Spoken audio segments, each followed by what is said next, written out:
Welcome back, everyone, to another episode of ShiftED podcast coming to you.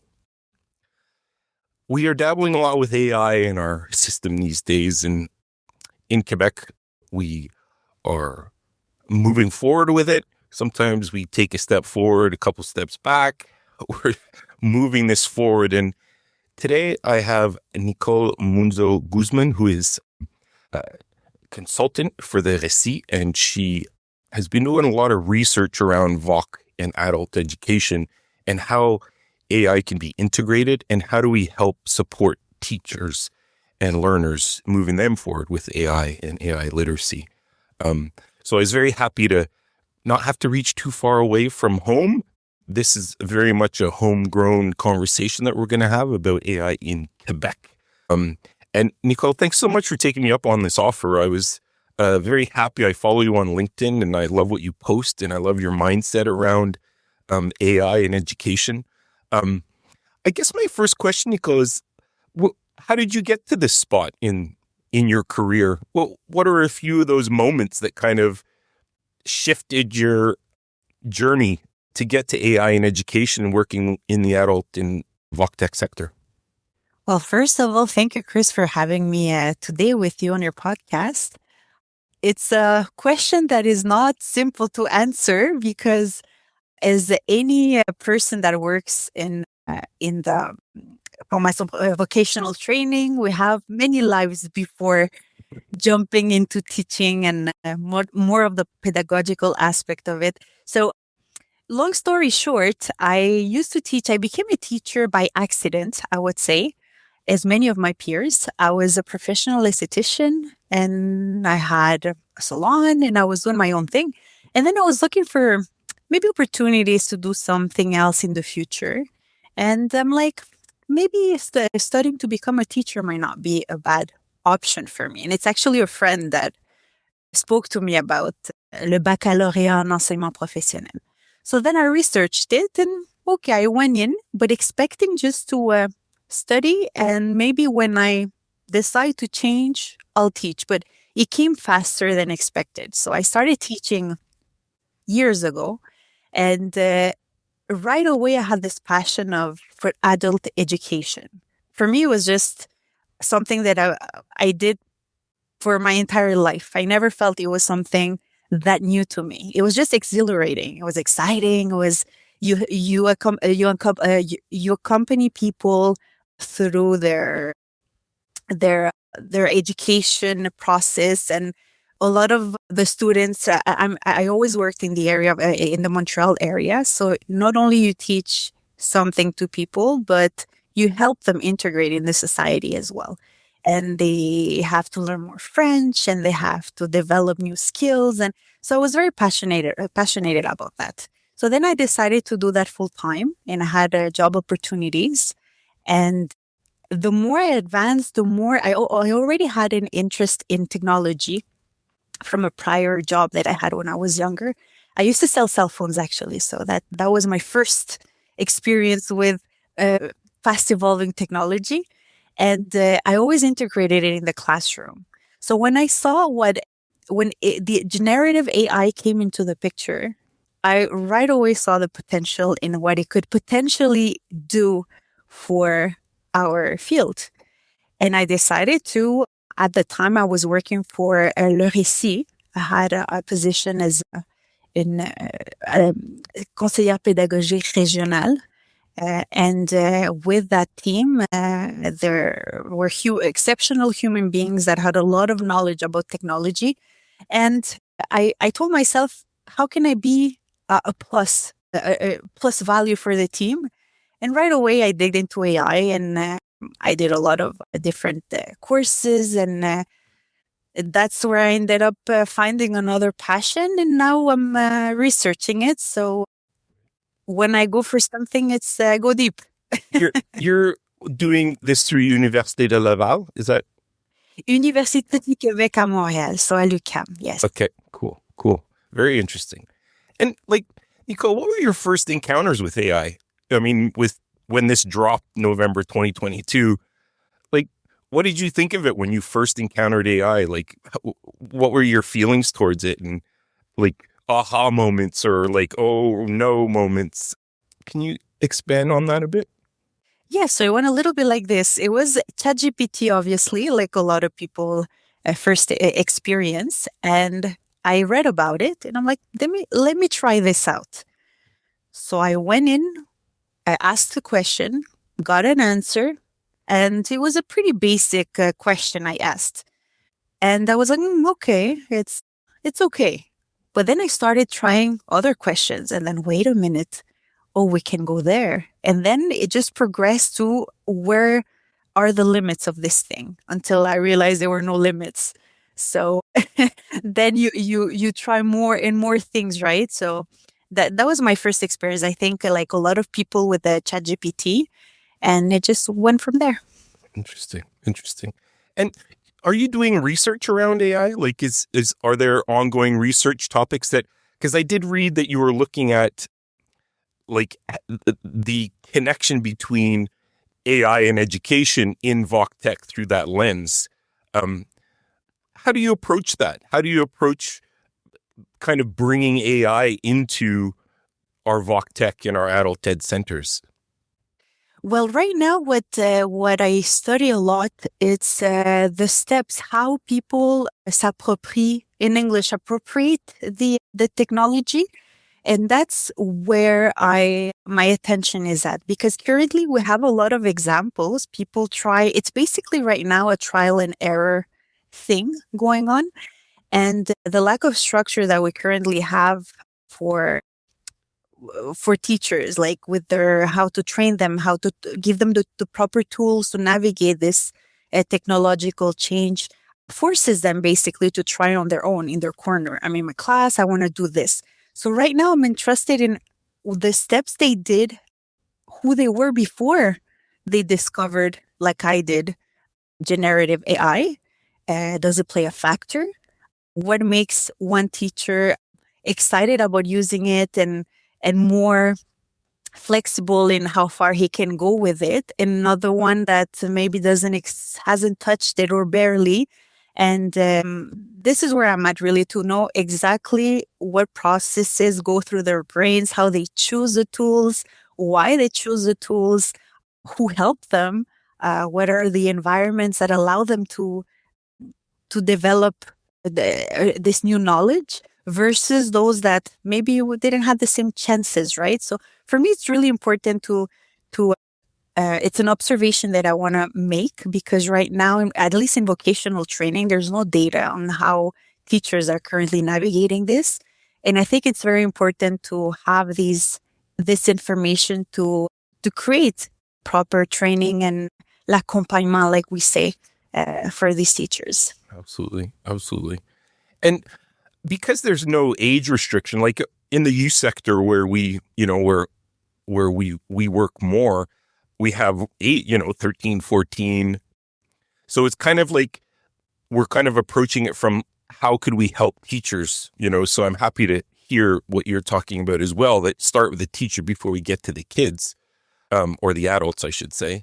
Have you noticed that teachers are more willing to bring it into classrooms than with their students? Like, do teachers encourage students to use it, or are they just not there yet? It really depends on the teacher, but I think in our sector is mainly based on how the sector is evolving. Let's say if you're training to be a secretary, now your employer will probably expect you to use ChatGPT, let's say, to write letters or to do things, right? So in some fields, it's faster because they have no choice. It's integrated in the apps they use and things like that. But in other fields, no, it really depends on the teacher. And you did mention something that is in a perfect world, it would be important to equip teachers so they can better equip students. But the reality is students are already learning about AI, are already using it. So it's not that ideal. It's not that perfect. So right now, one of the main issues that I can observe is that we're waiting to check all the boxes. We're waiting for the right moment to have all the ingredients on the table. We have to be smart about this and use strategics to use AI in the right way. But we cannot wait that much because it's okay if we don't have all the answers right away. We'll adapt. But everything is happening at a rapid pace at all levels. So ideally, yes, we should give teachers the tools, but students right now have their own tools. And we can't think, c'est pas linéaire. Everything's happening at the same time. So we have to move. We can't wait for, after we've done step 1, we move to step 2. It's not happening like that on the field. Totally.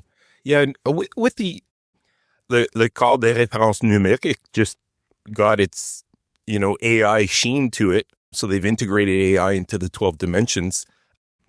Do you work around that code numérique in Voc and Adult Ed? Like, do they use that as a reference of, to keep kind of at the forefront, kind of like AI literacy, and things that we need to be aware of? And I guess it kind of leads to those soft skills. Like, are we developing those soft skills so that our students, when they leave our programs, are ready to go? Like, what's your impression on that? It just came out, right? The new version of the document, and not everyone has read it yet. But what's interesting is that it's for the first time they integrated AI and generative AI as part of le numérique. C'est large, so it has to be integrated. It's not even it's not a different thing or a side thing. It has to be part of it. What it brings is change. It brings a lot of changes. Actually, it's not because of that document. It's more about the technology behind it. It changes a lot of things because for the longest time, being a teacher was, I have knowledge that I'm going to transmit to you and teach you something, right? Now, students, they can learn different things from other places. And not only that, they can have feedback, instant feedback that is it's pretty good. It's not perfect, but it's pretty good. So now the role of a teacher, for example, of a pedagogical advisor, it's more to be a guidance for the students to have ethical approaches, to have critical thinking. It's more of how to recognize the bias sometimes that the algorithms have. It's more of, I have something to teach you, but there's more to it. I'm going to give you the tools to navigate after you leave this classroom. If you're at home or with your friends and you're confronted with this or that situation, you have to be able to respond, right? So it goes beyond what we teach in the classroom. So our role is drastically changing, I would say. Absolutely. I love that you mentioned that too, that it is ongoing and it just is not going to stop. And if we don't stay up to date with it, in the end, our clients, our students are going to suffer. And I always kind of attach it to social media as well, where we forgot to have those conversations. And it really had a negative effect to the point where just this year, Quebec banned cell phones from bell to bell in our youth sector schools, right? Because the acknowledgement that it was interfering with the learning process.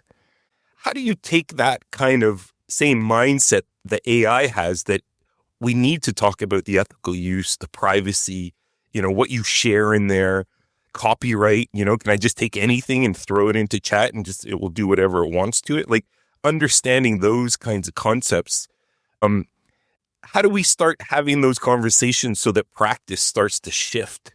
How do you do that practically, Nicole, in your job of helping navigate that shift in mindset that almost has to happen, where we don't need to always be playing with the tool, but we definitely need to be talking about what it does? How do you approach that in your professional development? See, it's interesting because we can approach these topics at any age, at any level. Either you're in elementary, in high school, in formation générale des adultes, at any level you can talk about it. In the future, if everyone does their part, we will no longer need to have these conversations when you reach college or university, right? Because it's a given. You already discussed it. It's something you know, and you can take your tool from your box and use it in a different context, and you'll be able to think for yourself. And it gives more power to the human, right? The people, more power to the people by doing so. Right now, we're at a specific era where we're all at different levels, academic levels, and we're all starting together. So it's really important to just rethink how we teach, how we reevaluate, to go from instead of focusing on what, to focus on how. Because we can no longer just evaluating a result is no good anymore. You have to evaluate the whole process. For example, through different examples, through assessments of learning journals, successive drafts, the way students critique, adapt, and challenge AI suggestions. I think that's very important. But most importantly, before doing that, at the same time, actually, not before, because we cannot speak in steps anymore. At the same time, we need to provide environments for the professionals to have these conversations and have this trust with, in this contact with others, so we can try things and make mistakes. And it's different when you make a mistake at a small level than at a bigger level. I had an interesting experience recently. A teacher shared of his experience of how he used AI in the classroom with the students. And one of the uses that I've noticed the most is chatbot creations, either to ask questions about the content of what you're learning, or to simulate experiences with customers, for example, in sales or things like that. And although the idea is very good, we see that the lack of structure that we currently have doesn't allow the professional to think about everything that he has to think about. For example, using a chatbot tool, prior to that, you need to teach students how to use it properly. What do you put in it? What do you not use? How not to give human characteristics to the tool? How to prompt, just the basics, how to prompt. So that creates a kind of an inequality, because some students are very good at prompting, others are not prompting to the full potential. And not only that, is that nothing's free in this world. So some students have full access to, let's say, ChatGPT, so they can do some things. Others, they can have longer conversations, actually. And those who use the free versions are not protected in the same way, and they cannot have these longer conversations. So I think it's a mix of giving the opportunity to professionals to rethink their role and how they can accompany their students. But it's the communication as well at different levels and involved everyone. IT, management, support, colleagues, everyone needs to talk. And one ingredient that is missing in all these conversations, we always hear the sentence, we do this for our students. Yet they are not part of the conversation when it comes to rules, when it comes to structure. So how can we really respond to their needs if we don't even know where they're at? Totally. Yeah. I love that. And like the sense too, like I love what you're saying. And at the same time, not wanting to overwhelm teachers as well with this change, right? Like we know teachers love structure. They love providing support and the right answers. And all of this dynamic is starting to shift underneath them. And it can create this instability where, you're kind of confused as to what your role is. How do you approach it so that you keep that human side? Because what you said too about AI is not a human. We have to not associate human characteristics to it. We've got to talk with the people that are going to be using it. How do you not overwhelm but still kind of push things forward a little bit?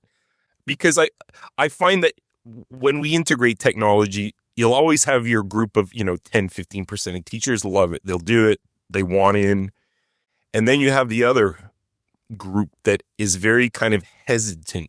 And I've noticed a lot of that with AI, that hesitant and kind of seeing it in this negative light. Therefore, very hard to move it forward slowly without this, I don't need it, I don't want, this feeling of overwhelmingness. How do you approach that, Nicole, in your practice?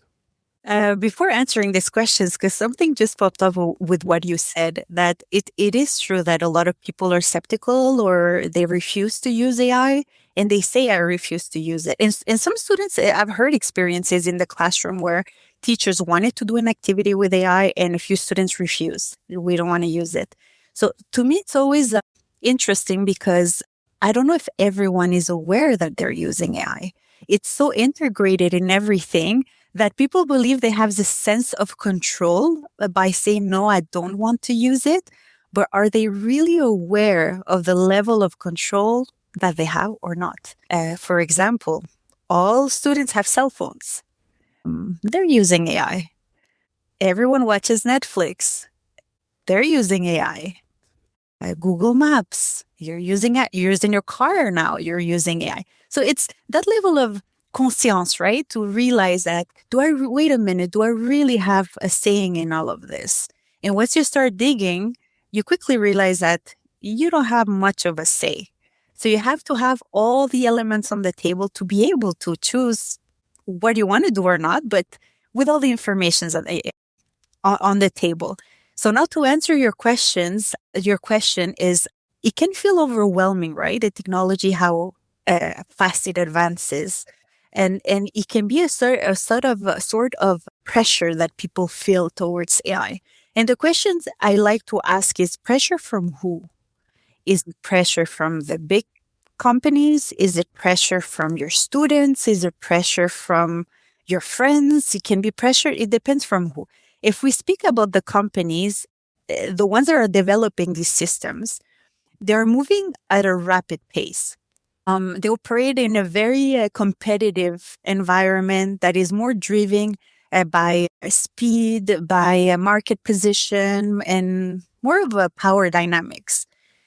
In education, in public service, we move at a different pace, one that is intentionally slower, because our goal is to think deeply and to frame AI integration through ethical, responsible, and human-centered perspectives. And that's a bigger job. It's not just technical. There's a lot at stake. To achieve this, we really need, like I said earlier, to create these spaces for teachers and pedagogical advisors where they can discuss, they can experiment, try new things. In protected spaces, there are safe. Where is it safe to explore? Adopting this new technology is not only about mastering the technical aspects of it. It's not about learning how to use Copilot. It's not only learning how to use ChatGPT or Claude or whatever. It requires connecting the technology to the pedagogical needs, complying with regulations, protecting the interests of students and staff, and safeguarding institutional infrastructure as well. So it takes more than just a technical knowledge. It really requires like a non-judgmental environments that build trust and allow honest conversations. It also demands trust across the organization levels. So open, honest dialogues between IT teams, administrators, teachers, support staff. It's the only way. There's no other way, because everyone is doing their job very well. We all have our role to play, but we need all of the point of view, different perspectives. Thank you. To have the right conversation. And finally, it takes time, or I should maybe say they need to free up time so teachers can take small, manageable steps and stay connected with the right people along the way. Interesting. I love that. I love how you're framing this, Nicole. And have you seen, like, can you give us an example where you've seen these small steps happen? Maybe not an individual, but like, a school or, a classroom, or like, what does that feel and look like taking those small steps? Like, what would be an example of that? An example would be starting with something simple that you already have. We don't need to go to all these tools right away, because this is what people usually do. They want to explore more and more tools. Start with Copilot. We all have it. It's integrated. Sometimes people say it's useless, it's no good. But my thinking is always, have you really, really learned how to use Copilot? Do you know how to use it? And your prompt. Exactly. Show me your prompts. So what's the strategy do you use to use it, right? Questions like, yeah, so just start with Copilot. It's in a safe environment. If you make a mistake, it's less bad if you make a little mistake on this Copilot that is provided by your school board. Then if you go on the public version with your personal account on a free version, it's two different risks that you're taking. And going to the right people to ask for, because a lot of people are starting on their own in their office or alone in front of their computer. It's too bad that we don't have the space where someone can just go, you know what, I'll go there and ask the question either in a group chat, or I'm going to go get what I need to try this because I'm scared. I'm not sure if I'm doing the right thing. So hopefully in the future, that changes too. Yeah. Yeah. I like that though a lot, that be aware too, like when you're using chat, like what device you're on, because, if you're on a school device, I mean, that's a property of your board or your center or whatever. And again, that's just AI literacy, right? Like, know your tool, where you're at, what context you're in. An interesting thing that I was thinking about is that I think eventually doing a query in a chatbot is going to be a part of our curriculum. How do I do it effectively? It's like how to write a good story, how to write a good cover letter, how to write an email, like how to prompt a chatbot. I mean, it only will make sense to equip our kids with that kind of competency for down the road. So I guess my last question to you, Nicole, is where do you see all this going? I know it's a huge question, but through your experiences and the things that you've been seeing on the ground, what direction do you think AI is going to end up taking in education as a predictable guess, I guess, because it's hard to predict. But like, I guess, what do you hope to see how AI becomes more integrated with the educational system? What I see and what I hope might be two different answers. Right. I hear you. But I think meaningful professional development around AI is, for educators all around Quebec, is essential. And it really needs to start with, like I said, protected spaces where staff are allowed to make mistakes. And it also requires a level of coherence, that's the same word in English, right? Across different regions and in educational settings around the province. We need to avoid growing inequalities between those learning environments, because right now the decisions are being made locally. There's no discussion globally. So if students go to a school in a certain region versus another one, they probably won't have the same access. And let's put the students on the side for a moment.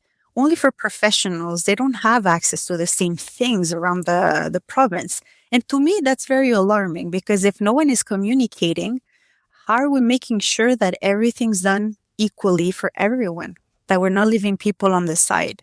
So plan instructor support is really, really essential. And perhaps even more importantly, it's ongoing professional development.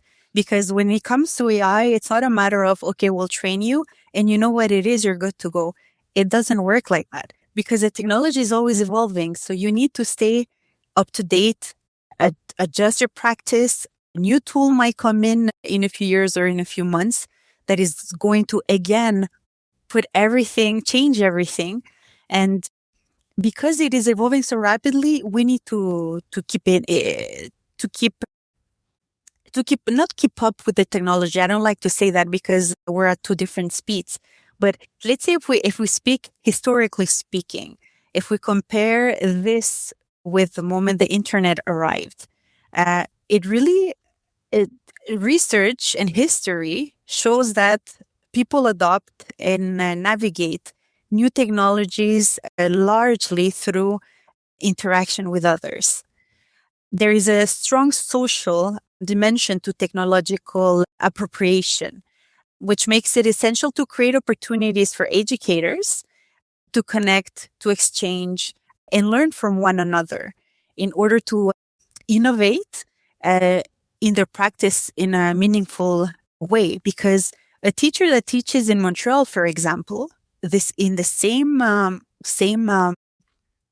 let's say I work a lot with vocational training. So let's say I'm teaching new students how to be secretaries. Well, maybe another teacher in another region is going through the same not struggles but obstacles as you, because their students are using ChatGPT because of all of this. So having access to a space where we can communicate with each other and work together is going to have a bigger and smarter impact on how this is going to evolve. And like I was mentioning earlier, last but not least, to consult the students. What are their needs? Where are they at? Maybe they're doing wonderful things. And we are so focused sometimes on the cheating aspect of it. I want to see if my students are using ChatGPT, if they're cheating. It's not a useful way of looking at it, because not only it limits you to what you're capable of doing with your students, but it breaks the trust as well, because now you're just hunting. You're trying to find the error, and that's not what we want. We want students to be able to have these conversations with their teachers, open conversations, and for them to realize that maybe what they're doing is not the best thing in their interest, in their future. So we need to get out there and ask them what are their needs and how they see it. Because I hear a lot of conversation going on about laws and rules and this, but I've never seen a table where they've actually consulted students. It's always among IT, management. So hopefully that's going to change, because it's truly a world. It's a global issue. It's not just Quebec. It's not just the country. It's happening everywhere. So how are we going to communicate? And we can learn from each other. And sometimes the best approaches come from when we think outside of the box. Mm-hmm. I love that. Well, Nicole, I love your mindset of how you've painted this picture of it's about relationships and talking and getting all the voices involved in decision making, so that we're making the right decisions for people, regardless of what machines do down the road. I think if we maintain that humanity in the tools that we're going to have access to and use, I think we'll be all the better for it. Exactly. That's the only thing we can hope for the future. And I truly believe that we might not have the answers right now, but there needs to be action. We need to be constant movement, and adjust. Maybe, and sometimes I was having a conversation with a group of professionals the other day, and I made the comment that we don't need to go big right away. We can start with one project in one classroom with a group of students, see how it goes, and adjust from there, and then go wider and wider and wider. We don't have to have all the answers right away, but there needs to be action. That's without doubt. Yeah, absolutely. Well, let's leave it on that, Nicole. I thank you for making us more aware and a little bit smarter here today with your reflections on AI in education. I wish you all the best in this journey that we're all on. I think that your perspective has really helped clarify some things about machine versus human, and what is important, what is really important. And that's us. So thank you. Thank you. Thank you again for having me, Chris. It was truly a pleasure. Yeah, it was a great chat. Thanks so much.